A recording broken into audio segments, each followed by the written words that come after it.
Sleeping Beauty is probably one of the first ballets I fell in love with. I remember watching the version danced by 𝗬𝗓𝗡𝗘𝗗 and Federico Bonelli, and I lost my mind. I was completely obsessed with the music and the steps. They're so simple and so much a part of the ballet vocabulary. It's all very much what you do in your daily ballet class, but then crafted so beautifully and so simply and in such a grand and pure celebration of the art form. I have quite a big special memory for the Sleeping Beauty because my debut as Aurora was at the Royal Albert Hall. I was given to do the first night. Directing, who was the director at that time, created on me. Since then, I was able to perform with different production. We got to train with so many different coaches. And I think it's such a pure classical ballet, technical-wise. When American Ballet Theatre first did The Sleeping Beauty of Kenneth Macmillan, I was actually dancing with the Royal Ballet. But then I went back to American Ballet Theatre and I ended up dancing it quite often. The costumes that you're using at English National Ballet are either some of them taken directly from ABT and some of them are redone from the original version. When I walk in the hallways of English National Ballet, seeing these costumes floods me with memories. Dancing Aurora, I loved it. I loved the experience of dancing with the 4 different men, the suitors as they're called. I was asked to do just the Rose Adagio in a gala. That was frightening because taking it out of context to get into the mood of it is really difficult. One of the most amazing things about the ballet is the transition of character from young girl to mature 100 years later, 116-year-old girl. You have to do it with the story behind it. You can't just do the steps. That's meaningless. And I think that's something at English National Ballet they understand very, very well. I think it's important as a dancer to know what's the story is, what is your character is, what is the meaning to it. So that more you understand, it helps you create yourself. I was lucky that I had so many amazing coaches I worked with, and they gave me so many knowledge. Now, when I hear the music, a lot of memory comes back, but also the voice of the coach I had. That is my back of my head saying, not just do this, do that. It's things that helped me a lot. And that's what I'm also trying now to passing on to the other dancers. And of course, all the dancers has a different quality, personality. So that's what I try to do when I'm coaching now. The 2 versions that I've danced of this ballet are similar in structure, but different in some of the steps and storytelling, the tradition and style. The Nureyev version, it's more of the French classicism, especially in this version. The technique and the style are very English, and that's been something that's been a real learning curve for me. I think it has a lot to do with the port de bras, has a lot to do with the way you use the épaulement. It's very subtle, but it's very telling. Their simplicity is key. There are no frills. The costumes do that for you. My memories of dancing it are always with the men who supported me because they were always chatting, as even the suitors, as we went around in the Rose Adagio and trying to make those balances, they would be talking to try to keep us calm. And it was just lovely, the sort of support you get in the group work from all the characters around. I think everybody knows how difficult that ballet is, and so they lift you up by being there for you. One of the things that makes her choreography so difficult is that she doesn't get much rest in between her first entrance into the Rose Adagio. In Act 1, it's go, go, go for her.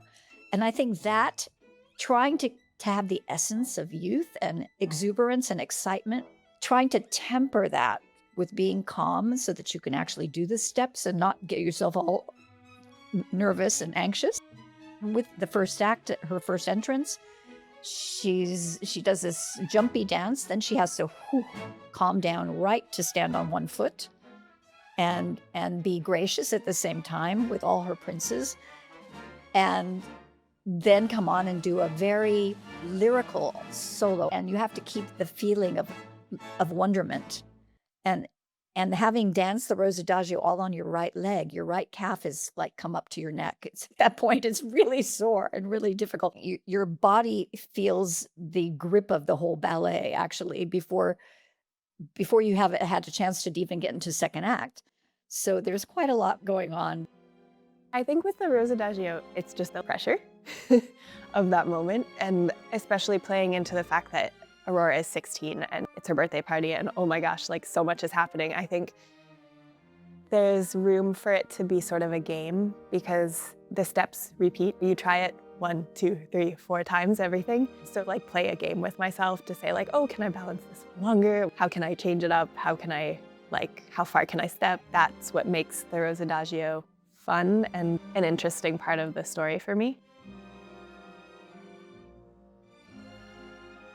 The balance was what was really the hardest. I feel like in these days, sometimes people are looking just for how long she can balance. And it's not about the time. It's not about quantity. It's in the music. And I was so fortunate to have conductors who helped me with that. And I've tried to convey that to my dancers. You want to build. And the music has cymbals and crescendos.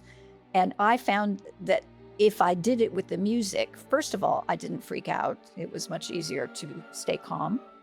And you go around the first time, and you have 4 counts to get around, and you let go on 1. And the second time, the next boy comes with you, and you let go on the count of 2, and you next one 3, and the next one 4, and then you finish. It works better, and you're on the music, and it's exciting because every time a cymbal crashes or the music gets loud, you've actually let go of the boy. And you're not just trying to stay on balance, because the music was written for the ballet. So you want to give the music the respect that it deserves. In third act, what I felt was necessary was walking on with confidence, being your chin lifted, and also telling a story. There's a long diagonal where Aurora has to go on one leg in a little plie, and she keeps presenting her right leg over and over again. There's this whole circular port de bras of arms that goes around and around. And I was told to think that maybe you're showing off the lace of your wedding dress, so that it gives a little added somethings. And then she goes back and she's thinking about her future children. And there are things that you can be thinking about while you're dancing the third act. The music of the Act 3 pas de deux, there are so many beautiful moments of stillness when something just holds for a moment and you get to take in the whole stage, everyone, and the music, the sets, the costumes. It's one of the things I love the most about ballet. Everyone is different, so you can't create exactly same aurora. Myself, for example, I sort of try to remembering of how I felt when I was young, when I had a birthday, when I met someone, like so many emotional feeling. I try to remember, so I have somewhere base to start with. Dancing beautifully, of course, that's what we want to do. And if you could do that with emotionally, and the music as well, when everything comes together, I think it goes through to the audience. And when the audience feels that something inner, I think becomes the special performance and a special Aurora.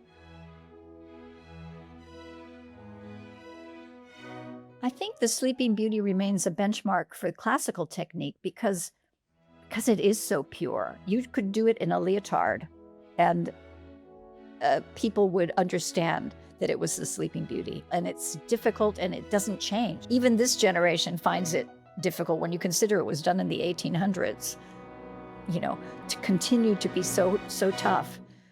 It's a testament to 𝗖𝗢𝗡𝗘𝗘𝗗. It's a testament to classical ballet. The whole process of working on this ballet has been really special. I've gotten to work with a lot of really amazing coaches and repetiteurs, and there's so much incredible information being given to us. It's such a rewarding, the coaching, when I see them develop themselves. Many rehearsals from seeing them how they started, and then they taking on board of what I am trying to give them to work. When they perform beautifully, I'm almost sort of becoming their mother. That's what I feel. I can't stop myself of not giving, and so I see the develop, and it's such a rewarding to see. I think that's one important thing as a dancer, to be open to taking whatever you can see or hear, listen.